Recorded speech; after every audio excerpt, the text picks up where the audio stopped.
So I set about, however necessary, to take over the United States. I'd subvert the churches first. I'd begin with a campaign of whispers.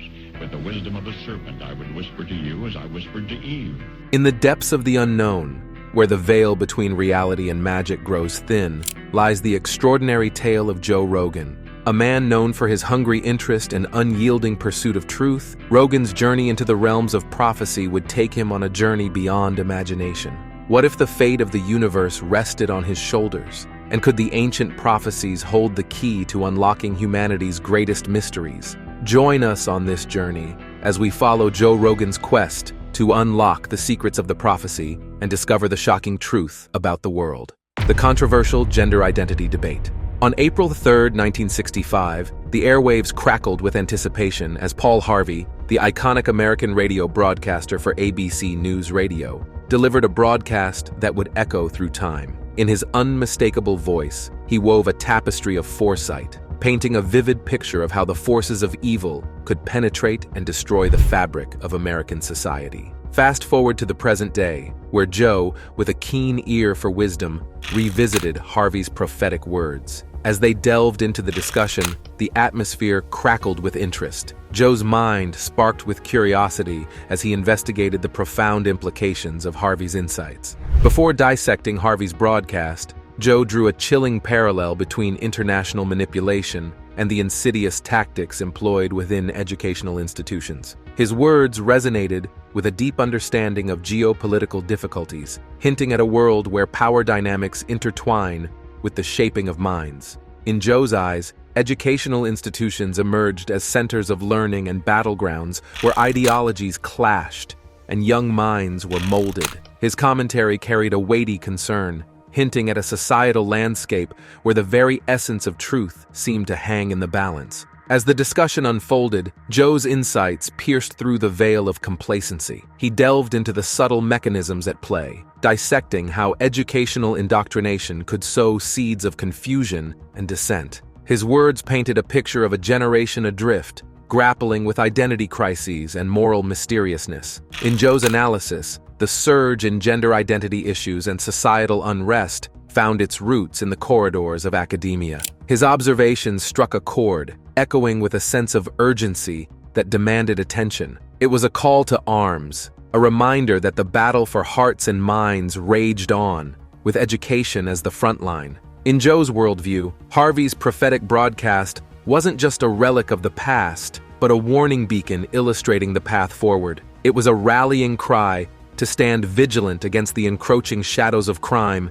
and to reclaim the essence of truth in a world veiled by mysteriousness. The surprising conversation between a professor from Berkeley Law named Kiara Bridges and Senator Josh Hole. Kiara said some pretty wild stuff about women that will leave them scratching their heads. Professor Bridges, she's been using this phrase a lot, and he wants to make sure he understands what she means. You keep talking about people with a capacity for pregnancy. Many women, cis women, have the capacity for pregnancy. Many cis women do not have the capacity for pregnancy.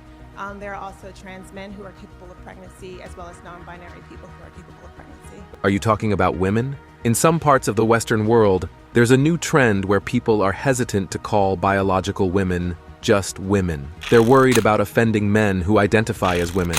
That's why you hear activists like Kiara using these strange phrases instead of just saying women.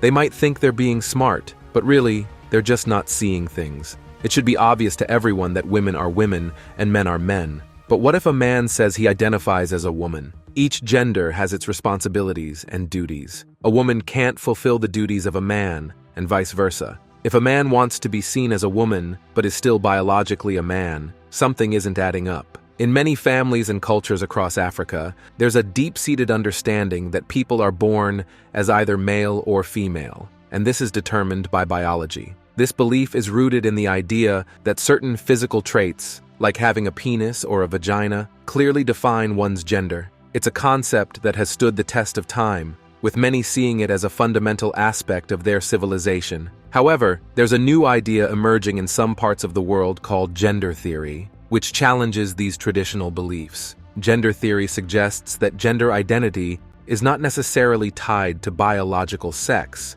and some people may identify as a gender different from what they were assigned at birth. This includes concepts like being non-binary, where a person may not exclusively identify as male or female. In discussing these ideas, there's often confusion and even amusement in some African communities. The idea that someone could be neither distinctly male nor female can seem strange or even amusing to those who hold firmly to traditional views of gender. They find it absurd to suggest that a person's gender could be anything other than what is indicated by their physical anatomy. The laughter and dismissal of these concepts highlight the cultural clash between traditional beliefs and newer, more fluid understandings of gender. For many, the idea of someone identifying as a gender other than what is biologically determined is simply beyond comprehension. The threads of identity and power. The discussion was led by the Berkeley College professor, where things took an interesting turn. Many people, particularly women identified as cisgender, can become pregnant. However, it's essential to acknowledge that not all cisgender women possess this capability. Surprisingly, there are also instances where men and non-binary individuals can undergo pregnancy. This matter, often framed within the context of women's rights, extends beyond just one group. It's about recognizing the various spectrum of individuals affected. It impacts women, but it also resonates with other groups. This inclusivity is vital. Senator Hawley highlights the professor's mention of transgender men and non-binary individuals capable of pregnancy. When they speak of a transgender man or a non-binary person bearing the capacity for pregnancy, are they not, in essence, referring to someone biologically categorized as female? This idea challenges conventional understandings. From initially discussing acceptable sexual practices, the conversation takes a fascinating shift toward the realm of acceptable marriage partners. They find themselves grappling with the very definitions of male and female. It's an evolution of thought that warrants reflection. What defines a man and what defines a woman? The perspective seems to revolve around this question. It appears that he believes the essence of this debate lies in understanding gender identity. However, he must point out that the line of inquiry may be perceived as phobic, potentially stirring up violence. According to certain scholars, merely questioning whether someone born as a man can identify as a woman, or vice versa, is viewed as transphobic and could provoke harmful actions. This tactic, they argue, is a manipulative strategy aimed at stifling dissenting opinions. Many young individuals are being exposed to this ideology, reproduced by educators like the one in question. It's crucial to recognize the influence such figures wield in shaping societal beliefs. Moving on to the discussion about Joe's reaction to the Paul Harvey broadcast, it's reminiscent of a profound reflection on the nature of evil. Imagining oneself as the devil and organizing a plan to destroy the world in darkness evokes a chilling yet thought-provoking scenario. The desire to possess not just a portion, but the entirety of the world's wealth and population speaks to a relentless intention for power. This conceit serves as a cautionary tale, prompting us to reflect on the potential consequences of unchecked greed and hostility. A secret plan unfolds, not with a bang but with a whisper. The aim? Nothing short of seizing control of the entire United States. But this scheme isn't about brute force or overt power grabs. It begins with the quiet manipulation of churches, the very pillars of society. Imagine it as a subtle seduction, similar to the serpent's cunning words to Eve in the Garden of Eden. The strategy is to sow seeds of moral obscurity, encouraging individuals to indulge their every whim without consequence. Sin is swept under the rug, and repentance is a forgotten concept. Fast forward to present-day America, in countless churches, from small congregations to megachurches, this diabolical influence is at work. Pastors, unknowingly or perhaps willingly, echo the serpent's whispers, telling their flocks to do as you please. The focus shifts away from confronting sin or calling for repentance, replaced instead by a gospel of self-indulgence. Take, for instance, the case of Joel Osteen, a figure of considerable influence. In a conversation with Oprah Winfrey, he opined that even gay individuals could find salvation. However, what he fails to emphasize is that one's identity should not be defined solely by their sins. Furthermore, he conveniently sidesteps the vital truth that repentance is integral to the Christian faith. In this shadowy narrative, the stakes are high, and the battle for souls rages quietly within the hallowed halls of churches across the nation. It's a tale of temptation, manipulation, and the age-old struggle between light and darkness, playing out in the most unexpected of places, the crossroads of faith and acceptance. The topic of homosexuality in the Christian community often stirs up a whirlwind of opinions and debates. But among all the chatter, there's a fundamental question that persists. Can a gay person find acceptance in heaven? Imagine this mega-church pastor named Andy Stanley. He shook things up by hosting an event called Unconditional. At this conference, he took a stance that raised more than a few eyebrows. He didn't condemn same-sex relationships as sinful. He openly supported same-sex marriage, and he didn't preach repentance for one's sexual orientation. Instead, he preached love, pure and simple. Andy Stanley's version of Christianity, with its embrace of diversity and acceptance, has sparked quite a controversy. Some see it as a breath of fresh air, a departure from the rigid doctrines that have long defined the faith. Others, however, view it as a betrayal of traditional values, a watering down of biblical teachings. Andy Stanley argues that his approach is more aligned with the teachings of Jesus. He claims that Jesus didn't draw lines to exclude people based on their sexuality. Rather, he drew circles to include everyone, regardless of who they were or who they loved. And then there's Dr. Moeller, another influential figure in the Christian community. He stands in stark contrast to Andy Stanley, advocating for a more orthodox interpretation of Christianity. But according to Andy, it's precisely this strict interpretation that's driving people away from the faith. It's like trying to fit a square peg into a round hole. It just doesn't work. So Oprah, in the end, it's not just a debate about homosexuality or theology. It's a debate about what it truly means to be Christian in a world that's constantly evolving. And whether they agree with Andy Stanley or not, one thing's for sure: he's certainly got people talking. One might expect that Christians and churches would be at the forefront of the battle against evil and sin.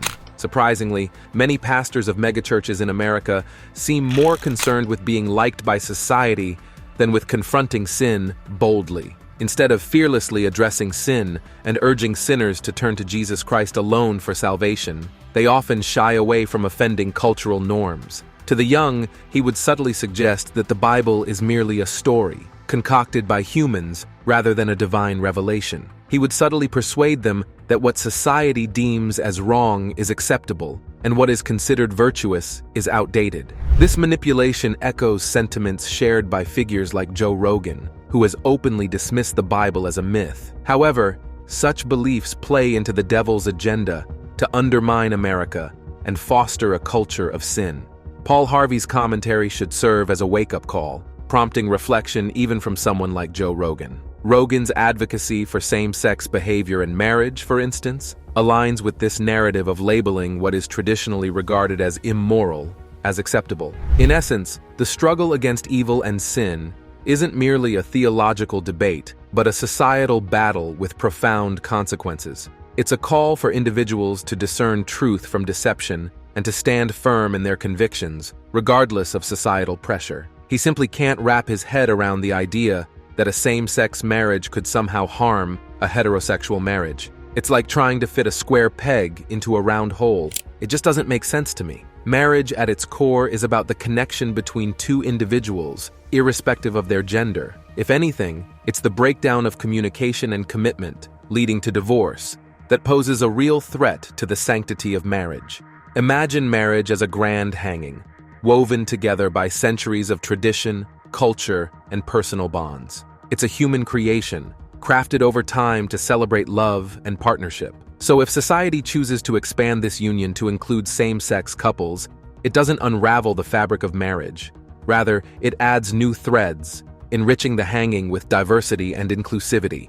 But Joe, bless his heart, sees marriage as just another human invention, overlooking its deep roots in human history and societal structure. In reality, marriage is more than just a legal contract. It's a sacred institution, revered by many cultures and religions as a divine bond ordained by a higher power. When we challenge the definition of marriage, we're not merely questioning societal norms. We're shaking the very foundation of our civilization. It's similar to pulling out a supporting beam from a towering structure. Eventually, it risks collapse. So instead of viewing same-sex marriage as a threat, we should see it as proof of our progress as a society, a step towards a more inclusive and compassionate world. The devil's wicked influence, Joe might not realize it, but some of the things he says align uncannily with the prophetic words of Paul Harvey in his broadcast. He'd lead people in prayer, not to a divine being, but to the seat of power in Washington, with a chant of, "Our Father in Washington." Then, he'd take the reins, schooling authors on crafting literature that dazzles with LED lights, rendering everything else dull by comparison. He'd orchestrate a scheme to manipulate both television and film, injecting them with more salacious content to keep audiences hooked. This moral decay and surge in sexual depravity mirrors precisely the societal unraveling they witness today in America and across the Western world, slowly corroding the very foundation of our civilization. Consider our modern icons, the likes of rappers Sexy Red and Ice Spice, whose music videos push the boundaries of decency and morality. These videos, with their astronomical view counts, are emblematic of a culture fixated on such controversial figures. But can a society built upon the pedestal of such celebrities truly endure? It's a haunting question, one that begs contemplation amidst the glitz and glamour of our celebrity-obsessed era. And during this societal turbulence, there are darker forces at play. If he had my way, he'd exploit the vulnerability of individuals, peddling narcotics to those ensnared in desperation. He'd market alcohol not just to the masses, but specifically target the elite, offering them a taste of decadence and indulgence. It's a grim tableau, painted with the brushstrokes of moral ambiguity and societal decay, yet one that seems to unfold with alarming clarity before our very eyes. If he were the devil, he wouldn't just sit back and watch the world go by. No, he'd use cunning tactics to sow discord and chaos at every turn. Families, once united, would be torn apart by internal strife. Churches, meant to be bastions of peace and harmony, would find themselves embroiled in bitter disputes. And nations, supposed to work together for the greater good, would be locked in never-ending conflicts. He wouldn't do this all at once. He'd play the long game, slowly but surely eroding the fabric of society until it crumbled under the weight of its divisions. And how would he achieve this? Through the power of the media, of course. He'd manipulate the press to fan the flames of hatred and division, spreading my influence far and wide. Whether it's through sensationalist headlines or biased reporting, he'd ensure that my message of discord reached every corner of the globe. Take CNN, for example. This media giant claims to be impartial, but in reality, it's nothing more than a mouthpiece for my twisted agenda. Journalists like Christian A-Man may claim to speak for the people, but their words only serve to further his cause. Despite their best efforts, some see through the lies and deception. People who refuse to be swayed by empty promises or fear-mongering tactics. And it's these brave souls who hold the key to defeating me once and for all. As the president of his country, he must consider the whereabouts of our people and why it matters. He represents 49 million Kenyans, so their welfare is my utmost priority. While they might be curious about his personal views, he must prioritize the collective wishes of the Republic of Kenya. He must advocate for what our citizens desire. When it comes to the issue of discrimination against the LGBT community, he firmly believes that every Kenyan, regardless of their sexual orientation, deserves respect and protection under the law. No one should face abuse or mistreatment based on who they are.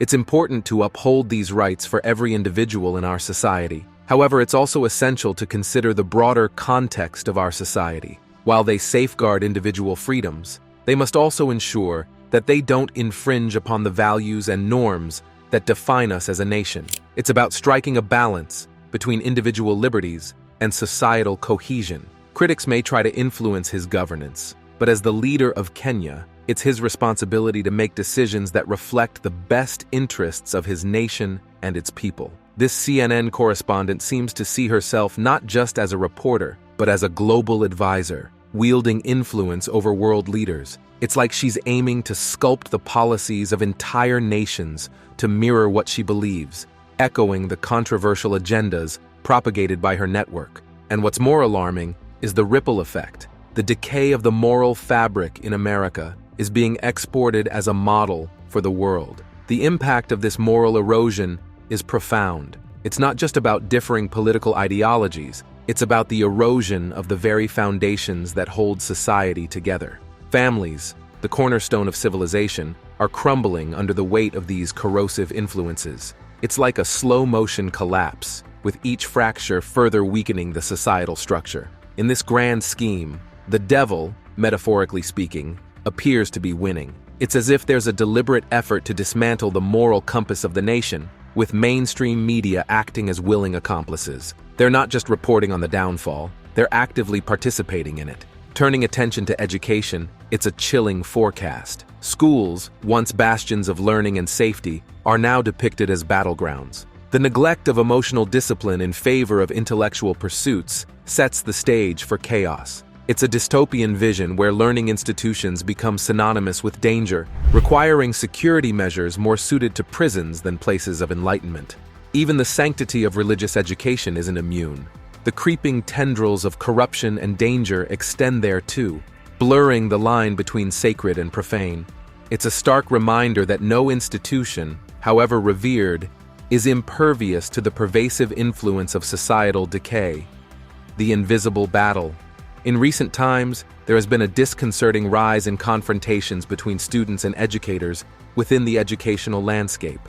Matanzas High School in Flagler County became a focal point of this trend when a harrowing incident unfolded involving Joan Nietzsche, a dedicated teacher aide, who found herself at the receiving end of a violent outburst. It was a typical day until a student's defiance escalated into physical aggression, leaving Nietzsche with bruises and emotional scars. In her courageous statement on her GoFundMe page, Nietzsche debunked rumors that circulated, clarifying that the altercation didn't stem from a disciplinary action involving a Nintendo Switch, as wrongly reported. This misinformation, she noted, only exacerbated the situation, emphasizing the importance of accurate reporting and understanding the complexities of each incident. Meanwhile, across the educational spectrum, concerns grow regarding the lack of decisive action from university leaders in addressing violence against certain student demographics. The disturbing nonchalance exhibited by some university presidents, such as Harvard's Claudian Gay, in response to grave questions about advocating for violence against specific groups, paints a stark picture of institutional apathy. The dialogue between Harvard's leadership and concerned voices underscores broader societal issues, including the persistence of discrimination and the failure of institutions to protect vulnerable groups. It also highlights the crucial role of educational institutions in fostering environments of inclusivity and respect. As this narrative unfolds, it serves as a sobering reminder of the challenges educators and administrators face in ensuring the safety and well-being of all students. It underscores the imperative for comprehensive measures to address not only the symptoms, but also the root causes of violence and discrimination within educational settings. Only through concerted efforts can they hope to create truly equitable and nurturing learning environments for all. Is it considered anti-Semitic to use words or actions that target Jewish people unfairly? Yes, indeed. When language or behavior becomes hurtful, intimidating, or threatening towards Jewish individuals, it goes beyond simply expressing opinions and can be classified as bullying or harassment.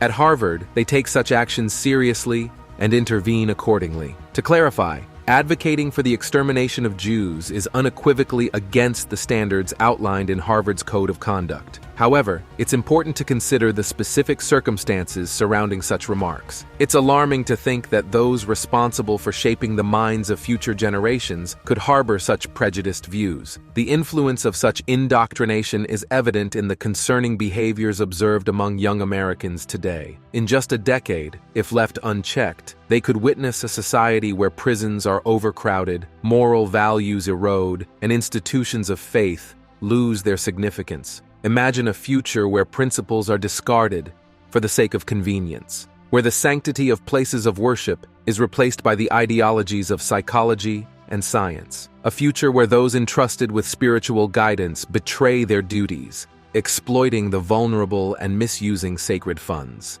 In essence, it's not just about condemning overt acts of hatred, but also about recognizing the insidious ways in which bigotry can infiltrate and corrupt our institutions and values. If he were to assume the role of the devil, he'd twist the symbols of Easter and Christmas to fit my scheme. Easter, a celebration of rebirth and renewal, would be symbolized by an egg, while Christmas, a time of joy and giving, would be represented by a bottle. Sadly, in today's American culture, these once sacred holidays have been stripped of their true meanings. Instead of reflecting on the resurrection of Jesus or the birth of Christ, we see absurd practices like dropping thousands of eggs from helicopters or churches canceling services on Christmas Day. In my diabolical plan, he would undermine the values of hard work and ambition by taking from the successful and giving to the idle until nobody sees the point in striving for success. He'd manipulate entire states into believing that gambling is the shortcut to wealth, leading them astray from the virtues of perseverance and dedication. Furthermore, he'd sow seeds of discord by encouraging extremism in various aspects of life, be it excessive work, blind patriotism, or rigid moral conduct. By pushing these extremes, he'd drive a wedge between individuals and communities, weakening the fabric of American and Western society. The quiet quitting revolution. Today, there's a new generation emerging on TikTok, and they're not quite following the same work principles as their predecessors. On this popular platform, there's a trend called quiet quitting, which celebrates the idea of not putting in too much effort at your job. This trend is concerning because it suggests a shift in attitudes towards work. According to Joe Grasso, who is a senior director at Lyra Health, signs of quiet quitting include reduced motivation and engagement. This might mean being less productive, isolating oneself from the team, and only communicating when necessary. Grasso mentions that this attitude could lead to employees feeling cynical or indifferent about their work, or even opting to remain silent rather than sharing their thoughts. So why are trends like quiet quitting gaining popularity? Well, it seems that radical ideas are spreading through social media platforms like TikTok, challenging traditional norms that have been in place for centuries. These ideas aim to shake up the status quo